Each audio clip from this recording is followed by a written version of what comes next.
দিকে দিকে যেন শুধু আরজি করের ঘটনার প্রতিচ্ছবি। এবার আরো এক নারকীয় ঘটনার সাক্ষী থাকলো গোটা দেশ। গোপন অঙ্গে আগ্নেয়াস্ত্র দিয়ে খারাপ কাজ করা হলো। এই ঘটনায় আবারও উঠে গেল নারী নিরাপত্তা নিয়ে প্রশ্ন। এই ঘটনায় অভিযোগের তীর তৃণমূল কর্মীর বিরুদ্ধে। এমনকি ওই মহিলার খারাপ ছবি মোবাইলে তুলে রেখে ভয় দেখিয়ে করা হয় খারাপ কাজ বলেও অভিযোগ। আরজিকর হসপিটাল কাণ্ডের মধ্যেই ফের একই ঘটনার অভিযোগ উঠল বোলপুর থানার বাহিরি পাঁচশোয়া পঞ্চায়েতের করিমপুর গ্রামে। স্থানীয় তৃণমূল সমর্থকের বিরুদ্ধে অভিযোগ উঠল যে ঘটনাটি ঘটেছে মঙ্গলবার দিন দুপুরে। সেই বিষয়ে বৃহস্পতিবার বোলপুর থানায় অভিযোগ দায়ের করেন ওই গৃহবধূর স্বামী। জানা গিয়েছে, করিমপুর গ্রামের তৃণমূল সমর্থক ফিরোজ খান দীর্ঘদিন ধরে ওই গৃহবধূকে বিরক্ত করত, তাকে কুপ্রস্তাবও দিত। কিন্তু সেই প্রস্তাবে ওই গৃহবধূ সাড়া না দেওয়ায় তাকে গ্রামেরই একটি পরিত্যক্ত গোয়াল ঘরে জোর করে নিয়ে গিয়ে নারকীয় অত্যাচার চালায়। এমনকি আগ্নেয়াস্ত্র তার গোপন অঙ্গে প্রবেশ করিয়ে রাখে। পাশাপাশি ওই গৃহবধূর হাত পা বেঁধে বেশ কিছু খারাপ ছবি মোবাইলে তুলে নেয়। সেই সময় নির্যাতিতা গৃহবধূর 4 বছরের পুত্র সন্তান ঘটনাস্থলে চলে এলেও সেই সময় সে চিৎকার করতে শুরু করলে অভিযুক্ত পালিয়ে যায়। ঘটনার পরে লোকলজ্জার ভয়ে গত কয়েকদিন ধরে অভিযোগ করতে পারেনি ওই গৃহবধূ। তারপর এদিন তার স্বামীর সঙ্গে বোলপুর থানায় এসে ওই ব্যক্তির বিরুদ্ধে অভিযোগ দায়ের করেন। অন্যদিকে অভিযুক্ত ব্যক্তিকে ফোন করা হলে তিনি এই বিষয়ে কোনো কথাই বলতে চাননি। আমরা শুনেনি নির্যাতিতা কি জানিয়েছেন। হাতে বেরোতাম, মানে আমাকে বিরক্ত করতো, সবসময় জ্বালাতন করতো আর করতো। মানে আমাকে মানে টাকা পয়সা লোভ ধরাতো, মানে দেখানোর জন্য, মানে ওসব থাকার জন্য এইসব করতো। না করলে মানে পিস্তল মাথাতে লাগিয়ে মানে ভয় দেখাতো, মানে মেরে দেবো, এইসব মানে অনেক কিছু বলতো। তারপরে আমাকে একা পেয়ে, মানে জল আনতে গেছিলাম, একা পেয়ে আমাকে অন্য একটা মানে বন্ধ করে দিয়েছে। আমার সাথে জোর জবরদস্তি করে আমাকে চেষ্টা করে, আর সেটা আমার 4 বছরের ছেলে দেখে। আর ও সেটা বলতে গিয়ে আমার ছেলেকে বস চেপে মানে মারার চেষ্টা করে আমার বাচ্চাটাকে। কি কারণে দিদি, এই কারণটা কি, কেন হুমকি দিত আপনাকে? কারণ ওর সাথে আমাকে রিলেশনে থাকতে বলতো, এটাই। আর আমি সেটা ওর সাথে থাকতে চাইনি, তার জন্য। কি নাম তার? ফিরোজ খান। কি করেছে, কি করে? ওরা পার্টি করে, ওরা টিএমসি পার্টি করে। ঘটনাটা কবে এবং কোথায় ঘটেছিল? ঘটনাটা আমার গ্রামেই ঘটেছে। হ্যাঁ, দিন 12টার সময়। কবে ঘটেছে? শনিবার। দিন। তা আপনি এতদিন পরে অভিযোগ করছেন কেন? কারণ আমার স্বামীর ভয়ে আমি হয়তো মানে বলতে পারিনি যে আমার স্বামী এসব জানলে আমাকে নিবে না, মারধর করবে, এই ভয়ে আমি বলি না আমার স্বামীকে। তার জন্যে আমি মানে চেষ্টা করেছিলাম নিজের সম্মান বাঁচানোর জন্য। হসপিটালে ভর্তি হয়েছিলেন? হ্যাঁ, আমি এখনো আছি। আমি এখানে মানে রিপোর্ট করার জন্য বাইরে বেরিয়ে এসেছি হসপিটাল থেকে।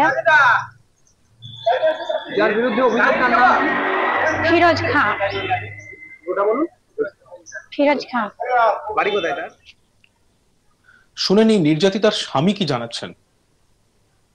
বাড়িতে ছিল, আমি ছিলাম না, বাইরে ছিলাম। যে আমার স্ত্রী মাদের বাড়ি যেত, ওর শরীর খারাপ, ডাক্তার দেখাই দিয়ে যেত, বুঝলেন তো। ওই ছেলেটা বলতো, ওই আমার সাথে কথা বলছো না, তুমি চলে যাচ্ছ, হ্যাঁ তোমাকে টাকা দেবো, পয়সা দেবো, আমার সাথে কথা বলো। আমার স্ত্রী বললে যে না, আমার স্বামী আছে, আমি কথা বলবো কেন, আমি কিসের কারণে বলবো, তুমি আমার কেউ হোক। বলছে তাইলে বেশ ঠিক আছে, তুমি যদি না কথা শুনো আর যদি না আমার কথা যদি না মানো, হ্যাঁ তাইলে তোমাকে আমি তোমার ইজ্জত নিয়ে আমি তোমাকে দেখাবো, তোমার মান সম্মান আমি যদি না দেবো তো আমার নাম রইল। হ্যাঁ, দিয়ে বাড়িতে ওই আমার স্ত্রী জল আনতে যেছিল, বাড়ির কাছে কল আর কি, আমার স্ত্রী জল আনতে যেছিল, যে আমার স্ত্রীকে ধরে একটা গোয়াল ঘরে ভরে, ঠিক আছে, কাপড় চোপড় সব করে দেয়। দিয়ে যে আমার একটা বাচ্চা আছে 4.5 বছরই ধরেন, 4 বছরের বাচ্চা আছে, ওই বাচ্চাটা ধরেন গেছে। হ্যাঁ, দিয়ে বাচ্চাটাকে বলেছি তুই সরে যাই এখান থেকে। যে আমার বাচ্চাটা বলেছে আমার মাকে মারবে আর আমি ধরেই থাকবো, আমি আমি আমার মাকে ছাড়াবো। দিয়ে ও বাচ্চাটাই বলেছে, হ্যাঁ, দিয়ে বাচ্চাটাকে বলি যে তোমাকে বস্তা ঢাকা দিয়ে মেরে ফেলবো। ঘটনাটা 1টার সময়, 12টা 1টা, হ্যাঁ, দুপুর। আশেপাশে কেউ ছিল না? আশেপাশে বলতে মেয়ে ছেলে ছিল পাশে ঘরের, এবার মেয়ে ছেলে তো আসছে নাই, ধরো পরে মেয়ে ছেলে, হ্যাঁ, যে সে দেখিতে যে হ্যাঁ ওকে ঘরের ভেতরে মুখটা ধরিয়ে গুঁজিয়ে গোল ঘরে। কে করেছে এটা? ফেরোজ খান। ফিরোজ কি? ফেরোজ খান, ওই আমার বউটাকে। ফেরত খান। সে কি করে? ও ও এমনি চাষে ফাষে পারে না, ট্রাক্টর আছে ওর, ও এমনি ধরেন একজনকে দিয়ে ও গাড়ি চালায়, আর ও ধরে শিমুলি মোড়ে আরে হ্যান ত্যান করে ঘুরে বেড়ায়। কোন রাজনৈতিক দল করে? হ্যাঁ, কোন দল করে?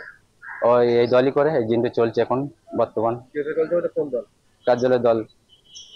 ক্যাশ তো নাই ধরেন এখন এই ইয়ে করছে। হ্যাঁ তৃণমূল করছে, তৃণমূল করে। হ্যাঁ তৃণমূল, হ্যাঁ ঠিক তৃণমূল। আমরা শুনে নিই বিজেপি নেতা কাঞ্চন ঘোষ এই ঘটনা নিয়ে কি বলছেন। দেখুন, যেখানে গোটা বিশ্ব এই আরজি কর মেডিকেল কলেজের যে ঘটনাকে নৃশংস হত্যাকাণ্ড করে যে হত্যাকাণ্ড হয়েছে, সেই যে ঘটনাটাকে কেন্দ্র করে গোটা বিশ্ব যখন তোলপাড়, আমরা সবাই রাজনৈতিক অরাজনৈতিকভাবে কেউ কেউ বিভিন্ন নিজস্ব মতামত পোষণ করছে অ্যাঙ্গেল অফ ভিউ থেকে, এই ধরনের আমরা প্রতিবাদ করছি। সেইখানে এই তৃণমূল দলটার এত উদ্ধত্ত যে বোলপুর থানার অন্তর্গত আর এক ঘটনা আমরা শুনছি, এর আমরা তীব্র নিন্দা জানাই। এবং আমাদের যদি 24 ঘন্টার মধ্যে, 24 ঘন্টা অনেক বেশি হয়ে যাচ্ছে, 12 ঘন্টার মধ্যে আসামিকে গ্রেপ্তার করে জেলে না পুরলে এর বৃহত্তর আন্দোলন হবে। আজকে দিকে দিকে যে কাণ্ডগুলো ঘটছে, এটা হচ্ছে তৃণমূল পার্টির কালচার। আজকে এই যে ঘটনাটা ঘটছে, সেই ঘটনার একটা তীব্র নিন্দা করি। আমরা পুলিশকে বলবো, দলদাস হয়ে কাজ না করে আপনারা নিজে নিজে কাজে মন দিয়ে আপনারা একটা মানবিকতার খাতিরে এই জিনিসগুলো দেখুন। আজকে দিকে দিকে আমাদের মেয়েরা, এই কালচার আমরা কোথায় বাস করছি? পশ্চিমবঙ্গে এরকম ধরনের কালচার আমাদের লজ্জা লাগছে, আমাদের লজ্জায় মাথায় হয়ে যাচ্ছে। আজকে যারা বিজেপিকে প্রকাশ্যে সাপোর্ট করতে পারছে না, তারা অরাজনৈতিকভাবে আন্দোলন করছে, এই সমস্ত ঘটনার বিরোধিতা করছে, কিন্তু সেই ঘটনার পরিপ্রেক্ষিতে আজকে নতুন ঘটনা আমরা শুনলাম কি। অন্যদিকে তৃণমূল নেতা জামশেদ আলী খান এই ঘটনা নিয়ে কি জানাচ্ছেন আমরা শুনে নেব। শুনেছি যে ঘটনাটা খুবই নিন্দাজনক, আর শুধু নিন্দা বলবো না, এ সমস্ত ঘটনা যখন শুনি প্রচন্ড লজ্জা এবং নিজেদের প্রতি ধিক্কার ঘটে। তো প্রশাসনের অভিযোগ হয়েছে, প্রশাসনের কাছে অনুরোধ করব যে সঠিক তদন্ত করে তার বিরুদ্ধে উপযুক্ত ব্যবস্থা গ্রহণ করতে। দল থেকে কোনো ব্যবস্থা নেওয়া হবে? দেখুন, দল থেকে কোনো ব্যবস্থা নেওয়া হবে, সে আগে আমাদের দলের কিনা সেটা আগে দেখা হোক। তুমি তো তৃণমূল নেতা হিসেবে পরিচিত এবং অনেক জায়গায় দেখা গিয়েছে, অনেক সভাতেও দেখা গিয়েছে, তো সেই হিসেবে তাহলে দল পর্যালোচনা করবে, যদি সে দলের কেউ হয়ে থাকে দল তার বিরুদ্ধে অবশ্যই ব্যবস্থা নেবে। যেখানে রাজ্যের মুখ্যমন্ত্রী স্বয়ং কাউকে রিয়াদ করে না, তো সেখানে এরকম একটা ফিরোজ খানের মতো এসবের খুব বড় কিছু বিষয় নয়। আরজি কাণ্ড নিয়ে গোটা রাজ্য তোলপাড়, সেখানে এই যে আবার। দেখতে থাকুন আজ তক বাংলা, সাবস্ক্রাইব করতে ভুলবেন না।